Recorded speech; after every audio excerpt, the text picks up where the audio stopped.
Good day, ladies and gentlemen. This is Daniel Umstead, host of the RNG radio show. I'm really excited about my next guest. He is actually the CEO of his own call center that's actually based out in Costa Rica. But I want to run through his bio real quick because there's going to be some interesting facts and information that you'll hear about him. But first and foremost, my guest, his journey in the call center space started with fulls of twists and turns, as most call center spaces do.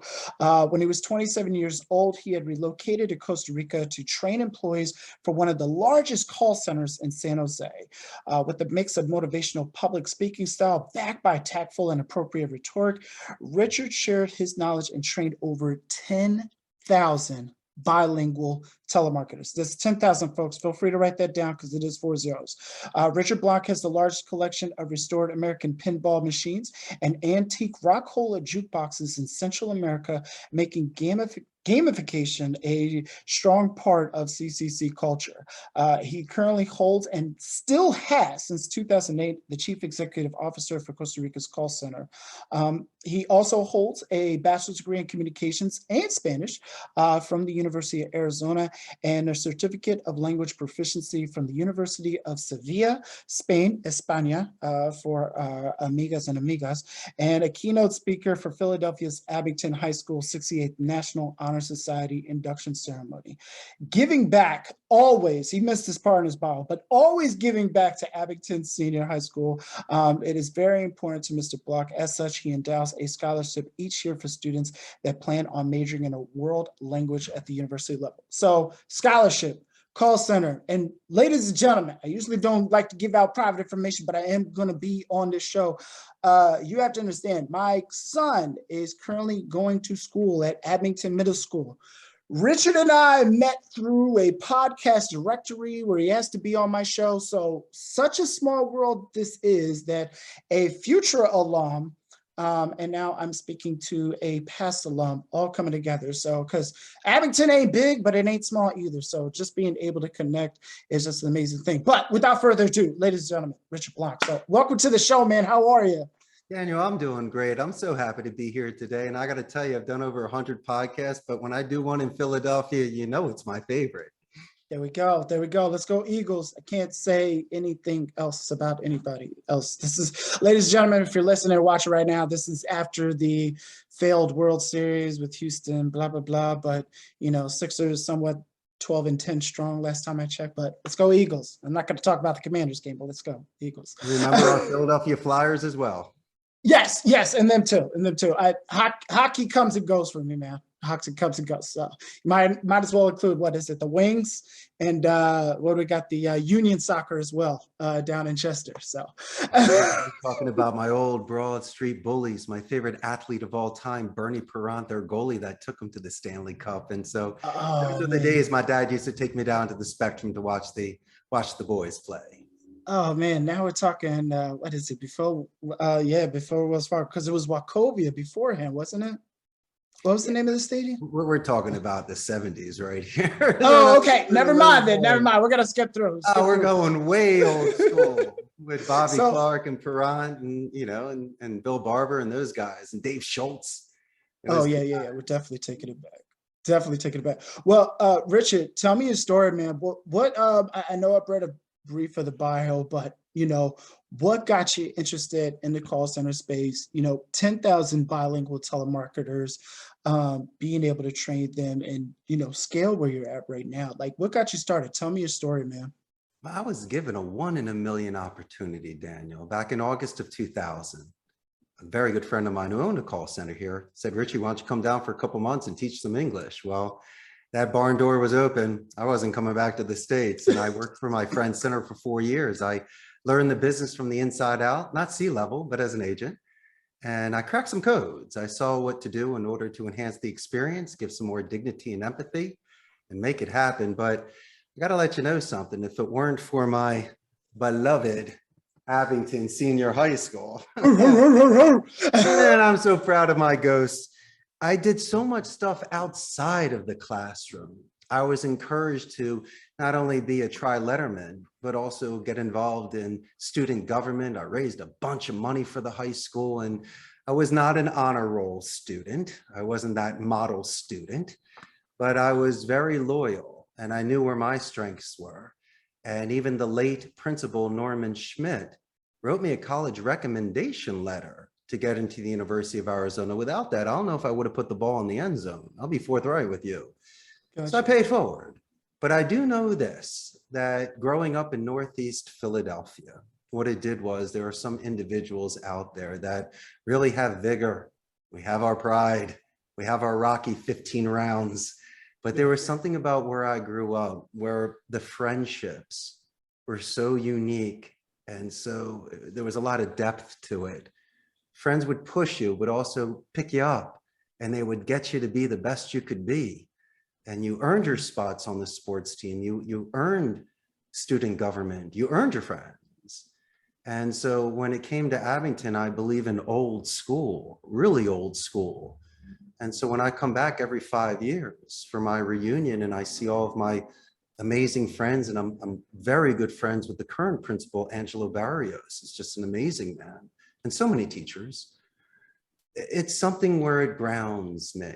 It reminds me where I came from, how my journey was so long, but so short at the same time. What I did was, Daniel, I was very true to myself. I loved Spanish, so I decided to double down on my favorite class. There were a lot of opinions that were provided to me and some pressures to go to Ivy League and to study medicine and law like my family did. But maybe I'm considered, I can't say the rebel, but let's say I was the dreamer, and I knew that if I lived within a box, I wouldn't be happy. And so by doing something like this, I've been able to fulfill my own spiritual quest, my friend. Awesome. Awesome. I love that, man. With because we're going to be deep diving in, and I'm going to get some gems out of you. The first one, you started off as an agent with the call center, now Yes. CEO. Throughout your tenure, we're talking, of course, over 10 years. In your opinion and what you've seen, what does it take to be a leader? You need to be humble. As much as you want to have your paper, your position, and your parking spot, people can always quit. And so if nobody shows up at your Chuck E. Cheese birthday party, you have no friends. And so I realized something very, very quickly, that people have lives outside of the office. They have families that they're raising. They have their own pride. I am a guest in this country. I might be an owner of a company, but I'm not native Costa Rican. I'm from Philadelphia.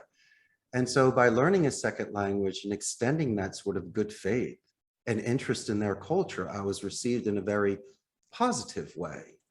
So it's enabled me to delegate and promote certain people that I saw had skills and potential. And I also like to find individuals that don't have bad habits, might be brand new in the industry, where you and I can mold them like a knight to a squire. And so for me, I give a little bit of Philly guilt, but I also get them to be the best. Have pride in your work. Look at me in my eyes and shake my hand. I'll know your name. I'll break bread with you. I'll play pinball with you at the call center because I want to see the best out of you.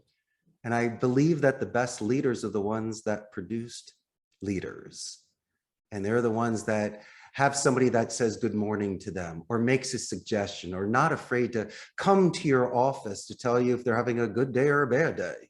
If they're afraid of me that I'm doing something wrong, and you can't judge me on what happened at your last job, as I'm not judging you on the bad agent that wouldn't come to work or make his calls. So I think in regards to maturity, I think maybe shattering any sort of misconceptions people have in regards to business owners, you and I might be able to create a certain company culture where people don't leave and they grow and they want to be better. And so for me, when there's wind in my sails, I can't believe it that people are willing to put that so much force into their work. And so when they come and their wives or husbands pick them up, or their mothers come to the office, I'll make sure to go downstairs in my suit and I will tell Daniel's mother how amazing you are and why you're amazing. And that's the sort of gift that keeps on giving because I'm very authentic. After 15 years of my own company and 22 in the industry, I made a good name for myself. Now, not everybody loves me. There are some haters out there, but it's usually because they hate themselves. If somebody leaves without a 2 weeks notice, if they can't look at me in my eye, if they can't just say, thank you very much, and we had a good run together, that's on you. It's your ball that you dropped, you fumbled. Because what I've tried to do here, once again, is to give everybody a fair shake and see what I can do to promote them and make them more self-reliant and self-confident. Awesome. Awesome. I appreciate that, man, so much. And it, just goes with the leadership quality. It shouldn't be that fear. They say like the greats, kings and queens of our pastime and such has always put that fear in the people, to make them love them. But when you're actually building somebody, it does it for itself. And I mean, it's proven with the 10,000, most folks can't even say that they've came across 10,000 people in their lives, but for the fact that you've managed, trained, and built up 10,000 says a lot. And I'm pretty sure there's more to that, because I always look at, each one teach one. So as you're teaching these 10,000, you're creating this generation and expansion. Even when you do come to the school and give your speech, it's not so much what you're putting into those kids, it's what those kids are taking back to their families, or when they do have their own families, giving it right back. So I really, really appreciate you for that. There's some techniques that we were talking about and strategies, and I want to definitely go over each one.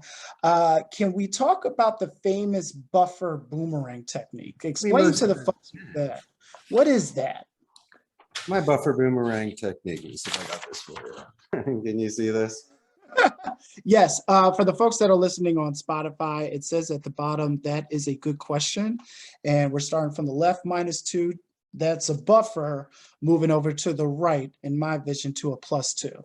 So yeah, you're gonna have to, folks, I know you're probably listening on Spotify, make sure you're checking this out on YouTube as well. But feel free to explain it for us, folks. The buffer boomerang technique. It's an excellent way to readjust the tone on a phone call. A lot of the times people might bark at you and they might be rude. They might raise their voice or just have an inappropriate tone. And so what I like to do, for an example, is I like to buffer that negativity, okay, by doing a name drop. Daniel. Then I will say, that's an excellent question. I'll repeat the question. What's the name of my company?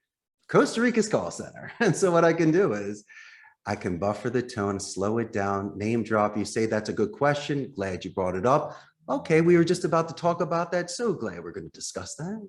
Then you repeat the question to show engagement and active listening and send it back. And so it's almost like the robot. They send it into you, you send it back, send it in and send it back. And there's excellent ways to readjust tones. And it's a great way that after you practice it, it becomes second nature for you. So people don't get frustrated. And there are ways, once again, to prolong a conversation, to manipulate it, to at least give you 15 rounds to make your pitch before you can convert the call. I love that, man. And the name drop is so key. I mean, I know that you know this, but folks that are listening, whatever your industry is, if you're dealing with customers or B2B, B2C in some way, fashion, or form, the name drop is just so effective in getting your point across. Because for a moment, one, it's a great listening, because people just love to hear their name. I'd love to hear my name when I'm talking to folks, and they're like, hey, Daniel, I'm even be more attentive on my own radio show. No, I'm kidding.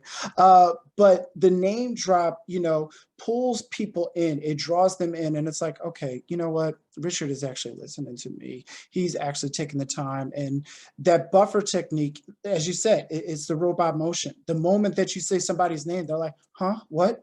Yeah, okay. It changes their whole mood, no matter what they're going through. And they might still, rant and rave and still have a few choice words, but getting them to that point by calming them down, saying their name and throwing back at them. It's not just, I want folks to realize, it's not just a call center thing. It's not just a telemarketer thing. It is your business. You should be addressing folks by their first name. Now, if they prefer Mr. or Miss, what have you, feel free to run with it. But at the end of the day, that name drop is essential to keep your business moving forward, man.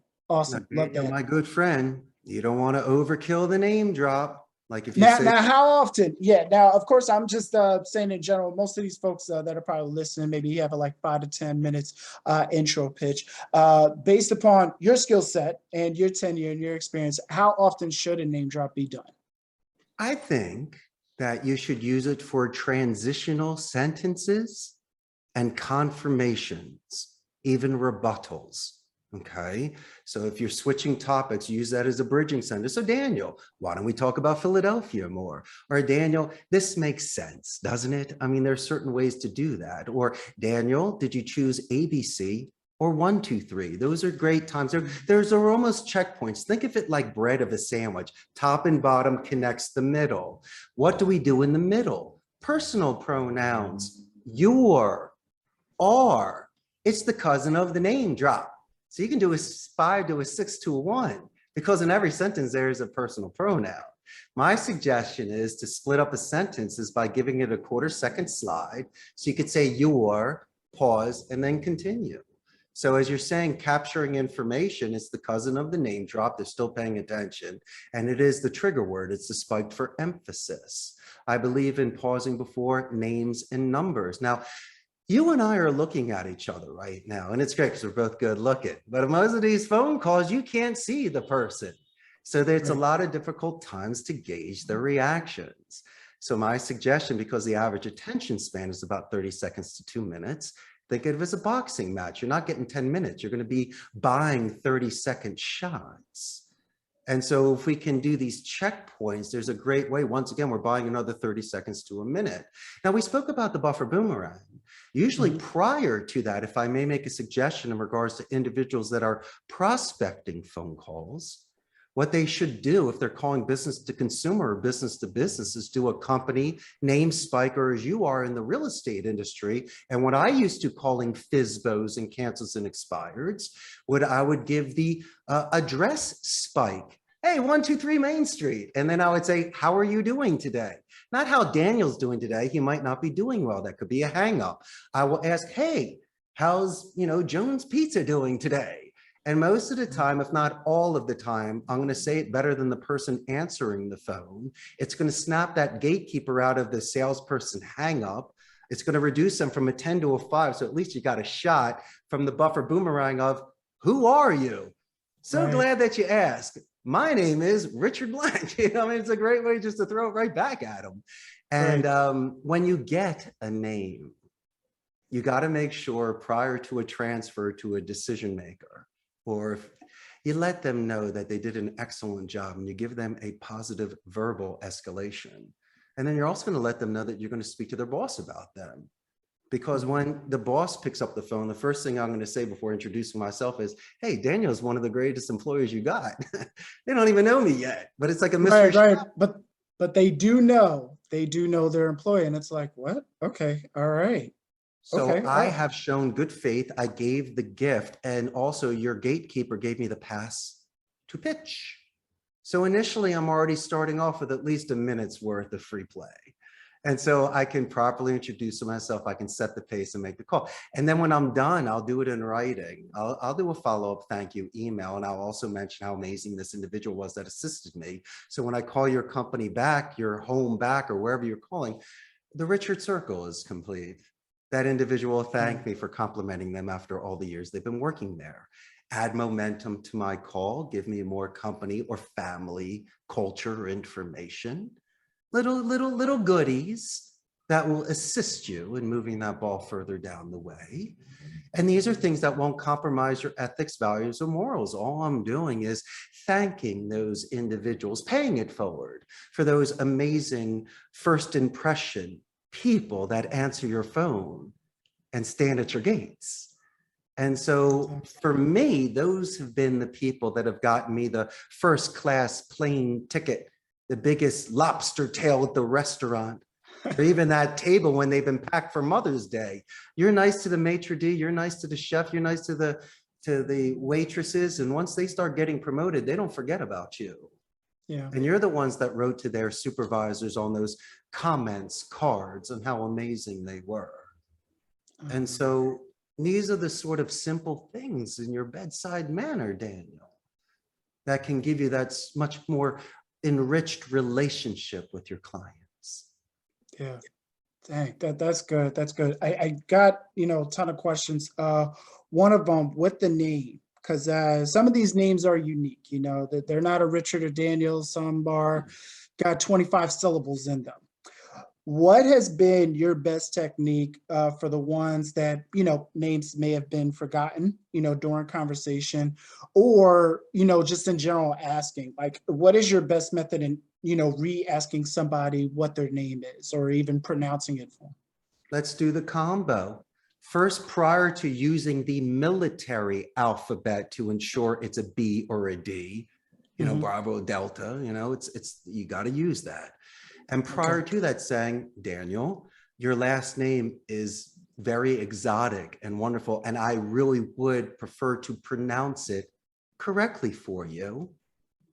Would you please, pronounce it for me? Because like in Spanish, the H doesn't have a sound and the vowels are a little bit different. And that's okay. I've let my agents write out words phonetically so they say it properly, but still know how to spell it.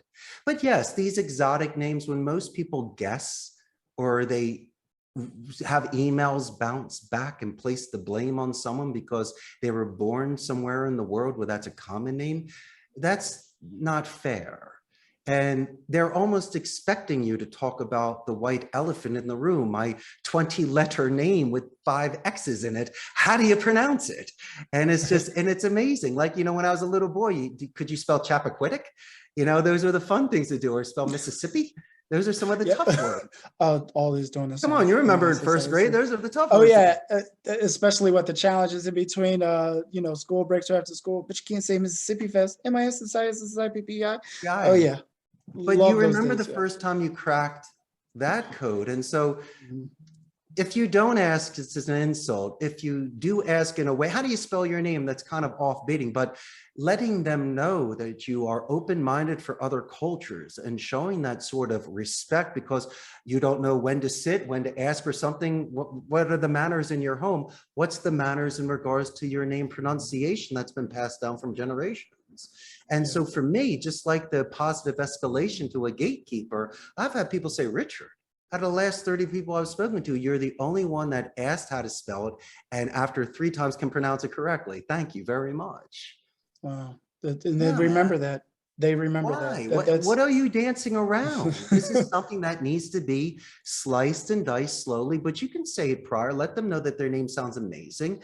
And I would love to be able to pronounce it correctly. And when they say it, you're not going to understand it. And that's when you use the military alphabet.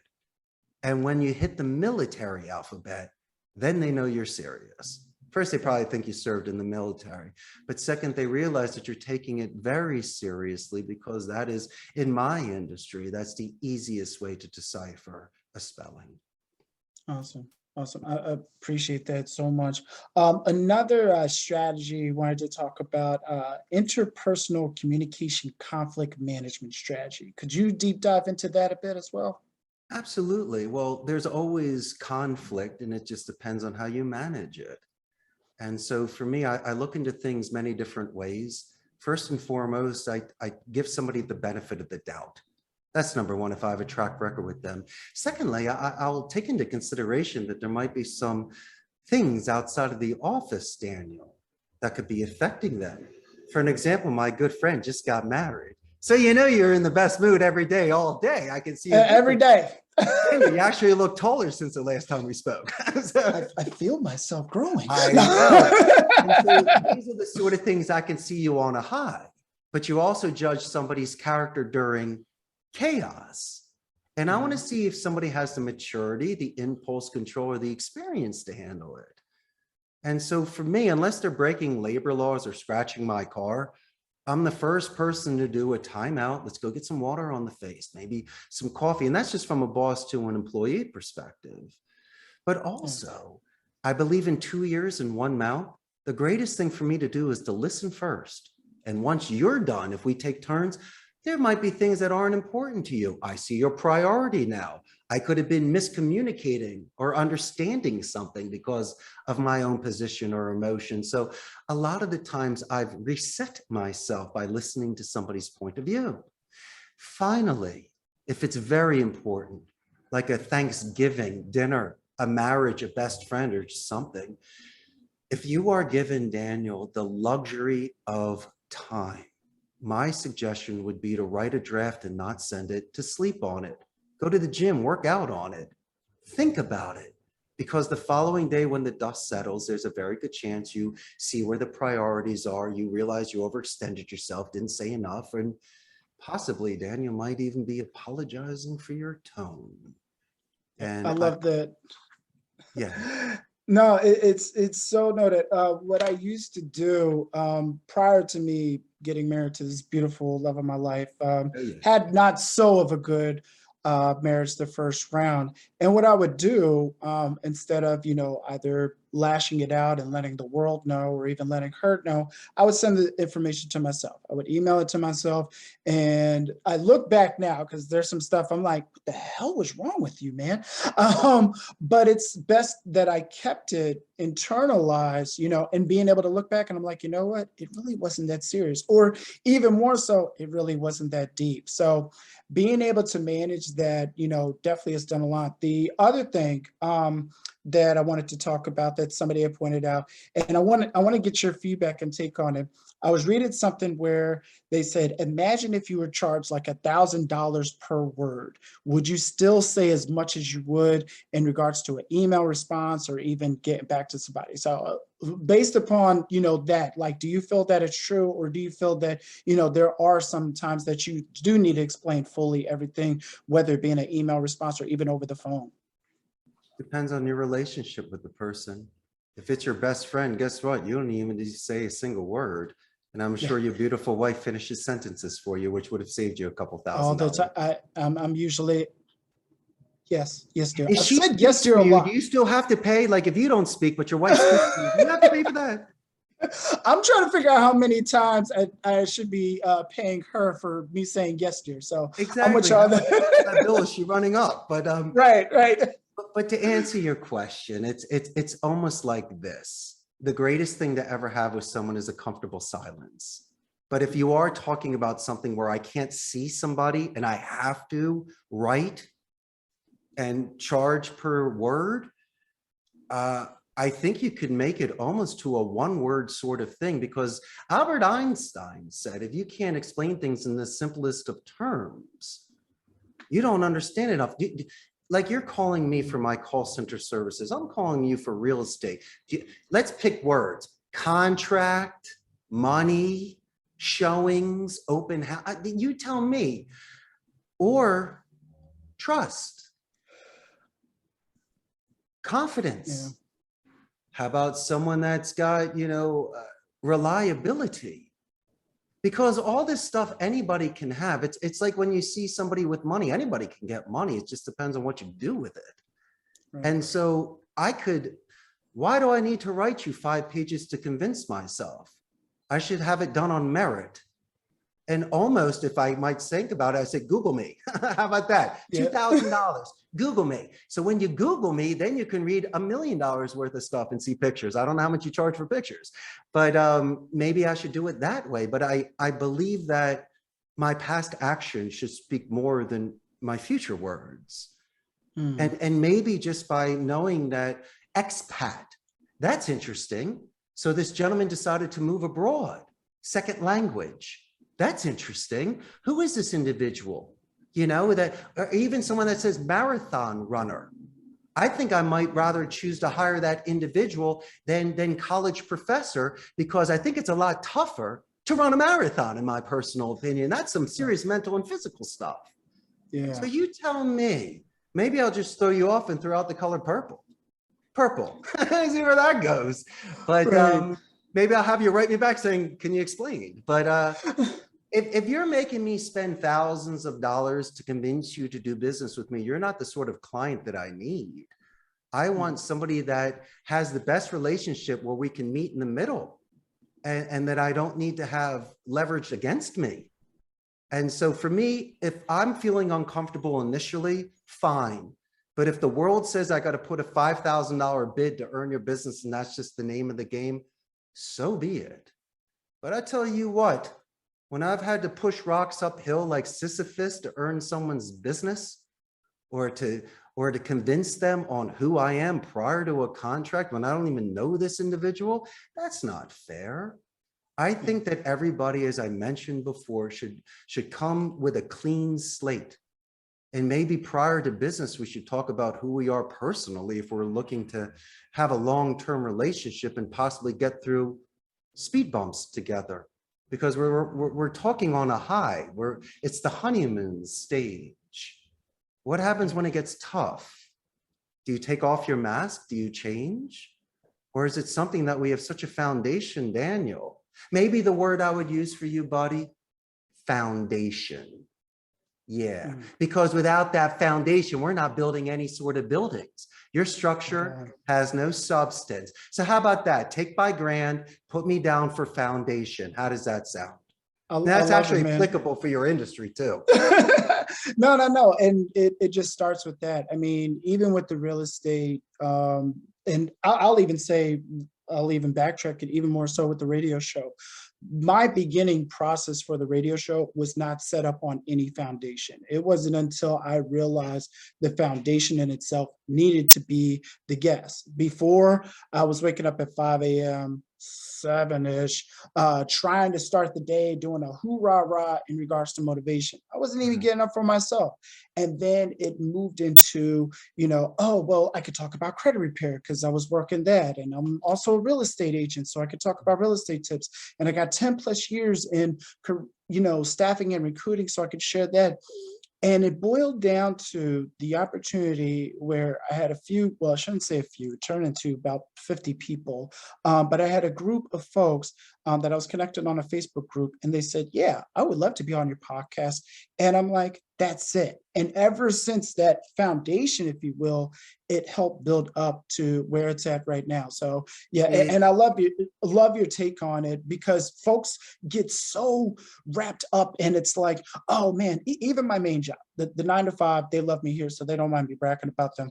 But we do executive search, and we at times need to come up with this quote unquote presentation, in regards to wanting to win the client's business or talk about what we do.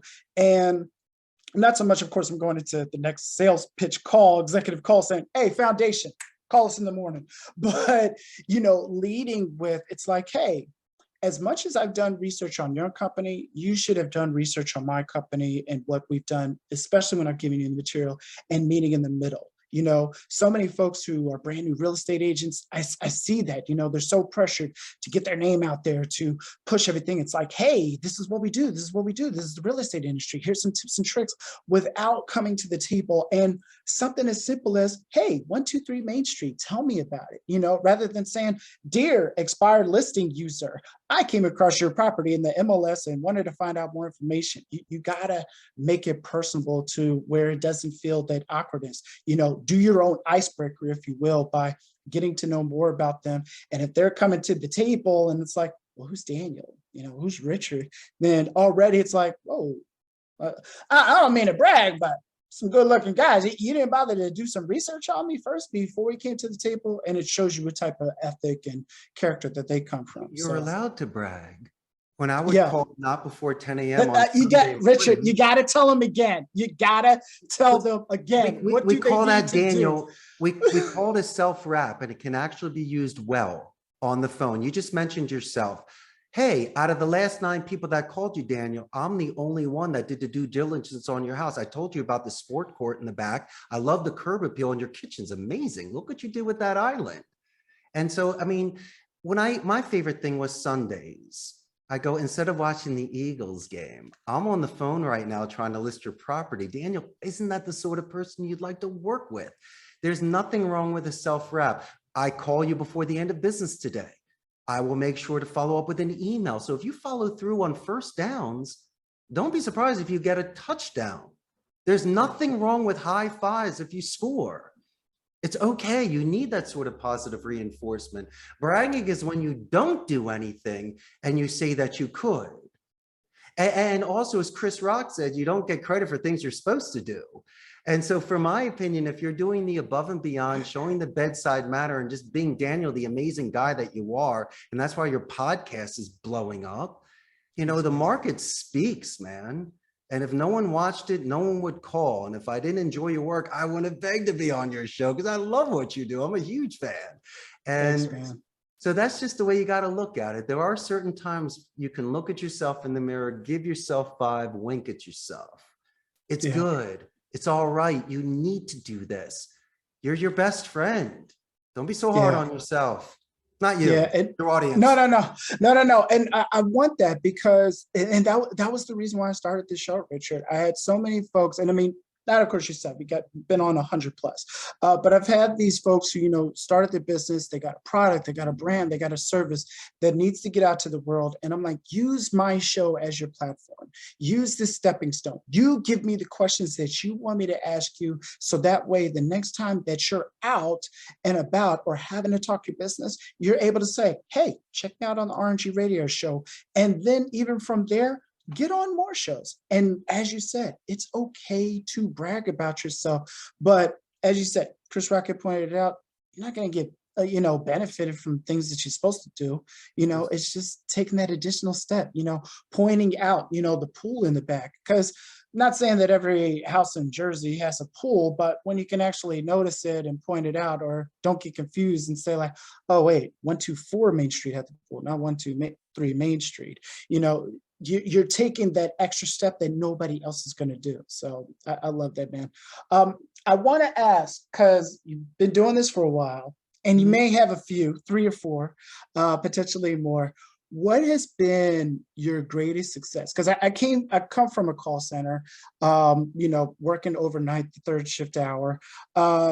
What has been, if you can share, what has been like your greatest success with an agent, like somebody that may have gotten started off and, flourish? Can you share about that? Absolutely. Since English is their second language, it's very important for me to hold that, in a very delicate way. I prefer to use a thesaurus so I can expand on their similes, expand their vocabulary so it's more diplomatic and strategic. Instead of using words like help, I'll change it out for assist, guide, and lend a hand. These are certain things that can adjust the tone of a call. In addition to that, instead of saying, excuse me, what did you say, with bad connections, dogs in the background, static, I'll fall on that sword, Daniel. I'll say, for my clarification, for my edification, was it ABC or 1, 2, 3? These are things that we do, but really what I've seen in this industry where there's so much burnout and people can put a bad taste in your mouth, and people get phone calls during dinner.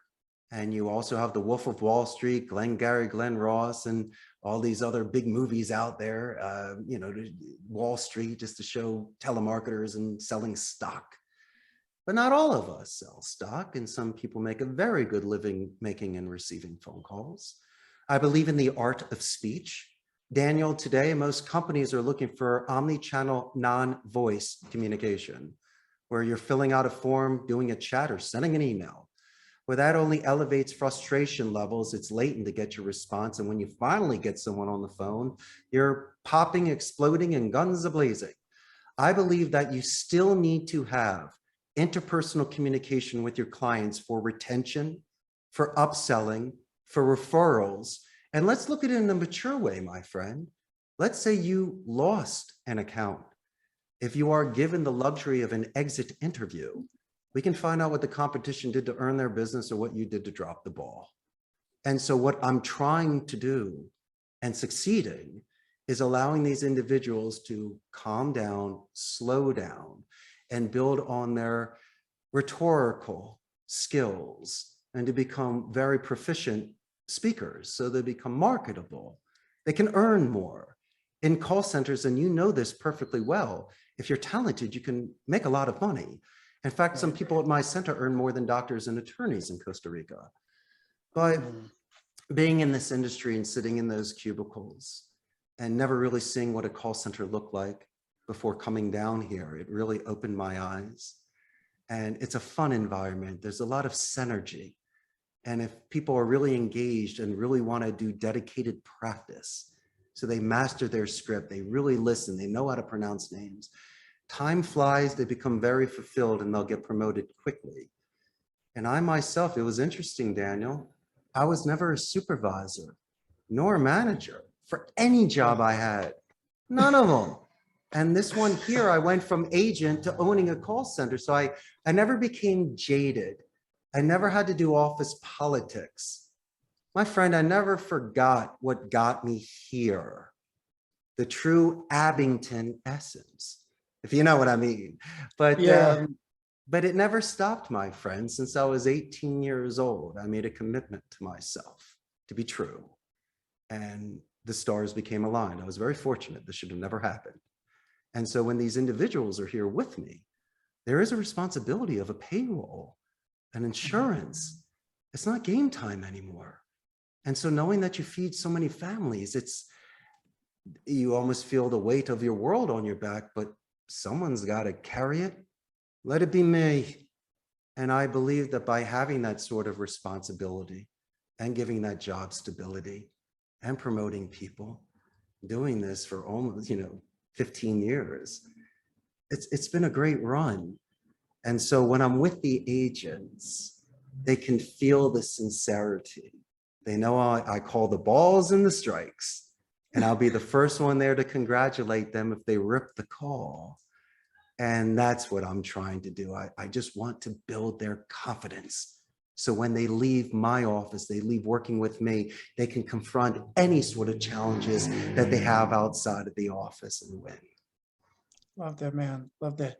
The 10,000 number, we talked about it in the bio. You hit 10,000 bilingual call center agents. When did that happen for you? When were you like looking and it's like, wait a second, I helped over 10,000 people. Like when did that come to you? And what was your emotion and reaction about that? One at a time, my friend. I mean, it's almost like when you build a brick wall. In the beginning, it seems long, but when you one of the greatest things I love to do is work with my hands, because when you do something, you can see that you mowed the lawn, you built the wall. And one by one, I know, as you were mentioning earlier, I made a difference, but at my friend's center, he was hiring a ton of people. And there was a large attrition rate as well. And so I was getting classes of, 50 to 100 people on a weekly basis for 2 days of training. And my training was a little bit on the CRM system and the phone system. But since I was a native speaker, they really just wanted me to get them attuned to the North American market and maybe give them some genre. Since I was a communication major, decided to master phonetic micro-expression reading, where we can gauge tell signs, sight unseen. I could expand on certain rhetoric, on word choice, on pausing. When I was given the luxury of a quality control department, looking at the KPIs and the charts that they had, I never realized that you could dissect a call, and they were doing it differently. What was interesting was they were almost doing the motor of the car when you and I were doing the outside and the paint, and all the details. And Gotcha. I really wasn't into those sort of mechanics, because I believe that you could fumble the worst call in the world, but if the person loves you, they'll carry you into the end zone. They'll give you 1,000 chances. So I was looking for more of the soft skills, the name drops you were mentioning, talking about their kitchen, hearing the dog in the background and asking the dog's name because you're cool like that, remembering anniversaries. And Daniel, I would give the most points. I give a bullseye when the client would say your name, not in the introduction nor the conclusion, but in the body of the call, because that's when you've anchored. That's when you've connected with them. And the rest is just walking with the sunshine on your face. Oh man. Now, Richard, there's like over 100 episodes that you've done, podcast episodes. I Googled you, I definitely Googled you, 20 million links that are out there. For folks wanting to know more about you, because I unfortunately, of course, can't fit everything about Richard into this show, but where can folks find more about you, whether it be online, social media? Well, they can buy a first-class plane ticket and fly out of Philadelphia and come visit me down here, which I hope. But I got a huge Facebook fan page, 105 local Costa Rican ticos.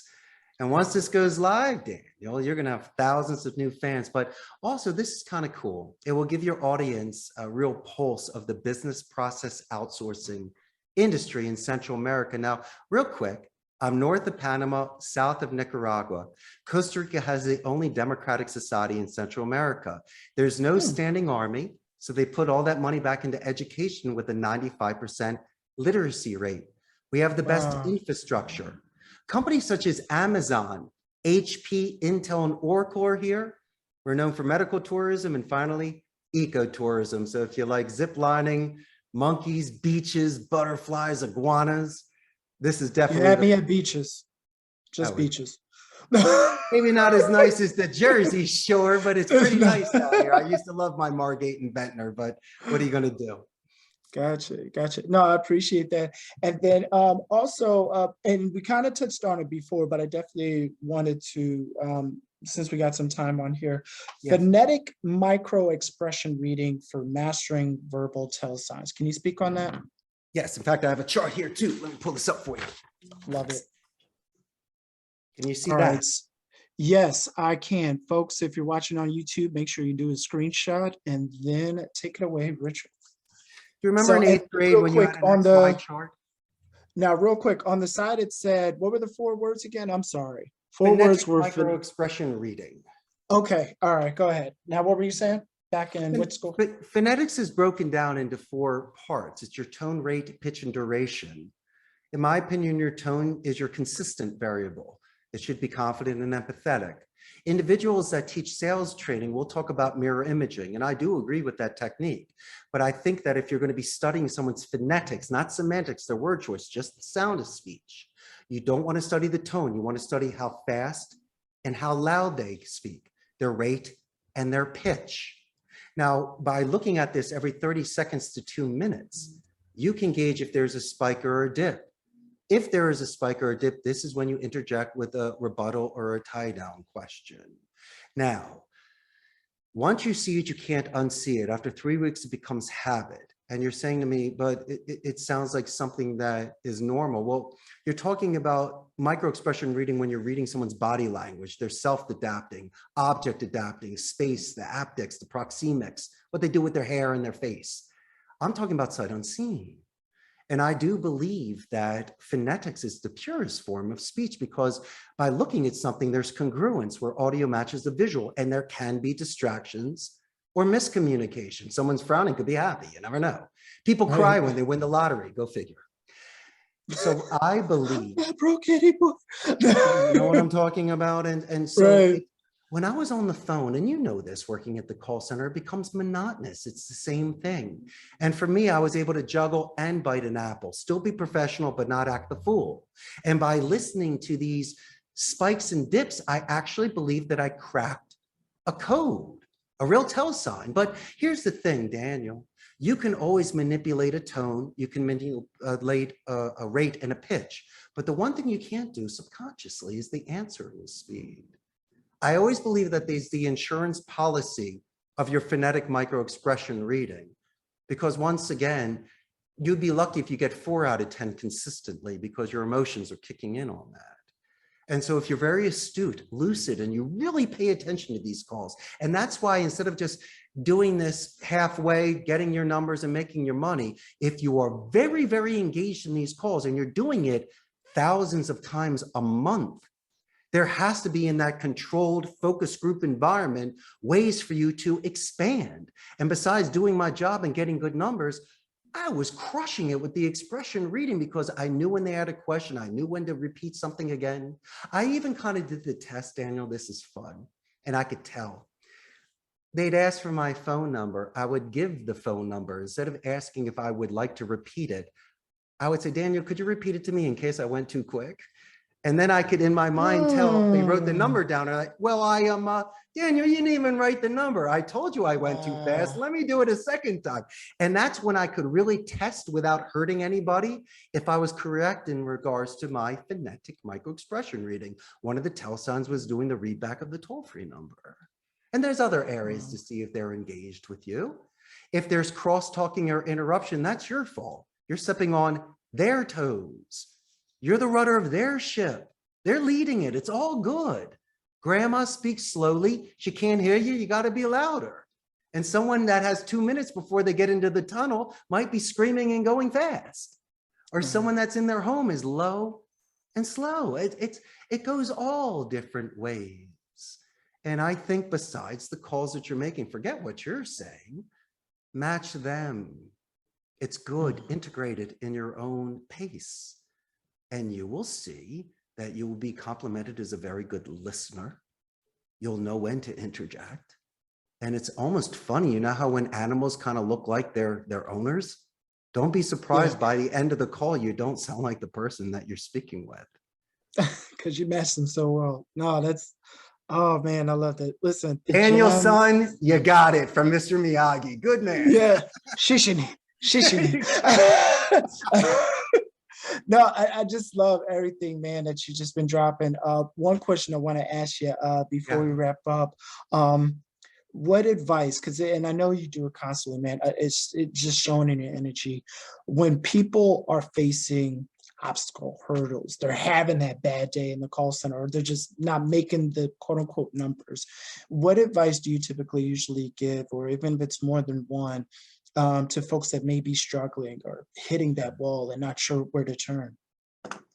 Prevention is better than a cure.